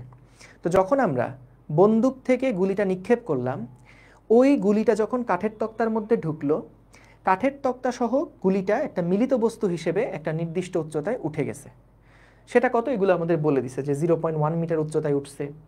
তো আমরা মূলত প্রথমে বের করতে চাইছিলাম কি, এই যদি কোনোভাবে আমরা পশ্চাৎ বেগ বের করতে চাই তাহলে এখার ভরবেগ সমান, তাহলে এর বেগটা যদি কোনোভাবে বের করতে পারি তাহলে কিন্তু এখানকার বেগ হয়ে যাবে। এখন অনেকেই যেই ভুল জায়গাটায় করো, যেই ভুলটা করো অনেকে, যে এখানে half mv square, half into গুলির ভর 10 to the power -2 into V, half mv square সমান সমান, মানে এই যে গতিশক্তিটা, সেই গতিশক্তি সমান সমান লেখো যে 2 KG plus 10 to the power -2 into 9.8 into ওই 0.1 ইন্টু 0.1। এটা অনেক গাইডেও এটা ভুলভাবে সমাধান করা আছে, এটা খেয়াল রেখো। তুমি তো এটা স্থিতিস্থাপক সংঘর্ষ থেকে জানো। বলো তো, যখন একটা গুলি যদি কাঠের তক্তার ভিতরে ভেদ করে যদি মিলিত বস্তু হয়ে যায়, মিলিত বস্তু হয়ে গেলে কখনো গতিশক্তি সংরক্ষিত থাকে? মিলিত বস্তু হয়ে গেলে, দুইটা বস্তু যখন মিলিত হয়ে যায় তখন কি কখনো গতিশক্তি সংরক্ষিত থাকে? কখনোই কিন্তু থাকে না। তাহলে গতিশক্তি যদি সংরক্ষিত না থাকে, তাহলে কি আমি এইখানে যে টোটাল গতিশক্তি গুলির ছিল সেটা কি মোট বিভব শক্তির সমান বলতে পারবো? পারবো না। কারণ এখানকার গতিশক্তি যখন এটা মিলিত হয়ে গেছে তখন কিন্তু স্থিতিস্থাপক সংঘর্ষ এটা না, এটা অস্থিতিস্থাপক সংঘর্ষ। তাহলে এখানে কিন্তু একটা এনার্জি নষ্ট হবে। তাইলে এইখানে যে এনার্জিটা আছে সেইটা সমান সমান এখানকার যে গতিশক্তিটা, সেইটা সমান সমান আমি এখানকার বিভব শক্তি বলতে পারবো। কিন্তু কখনোই এটার গতিশক্তি সমান সমান এখানকার বিভব শক্তি এটা বললে হবে না। এই ভুলটাই এখানে কিন্তু করা, এটা খেয়াল রেখো, এটা কখনোই হবে না।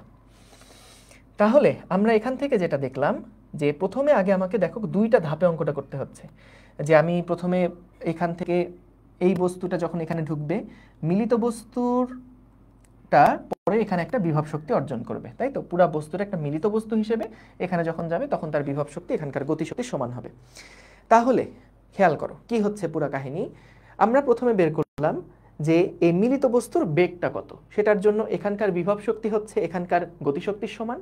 তাহলে আমি যখন মিলিত বস্তুর বেগ জানি, তাহলে ব্যাক ক্যালকুলেশন করে ভরবেগের নিত্যতা থেকে আমি কিন্তু গুলির বেগ কত সেটা বের করতে পারবো, এবং গুলির বেগ জানলে আমরা বন্দুকের পশ্চাৎ বেগ কত সেটাও বের করতে পারবো।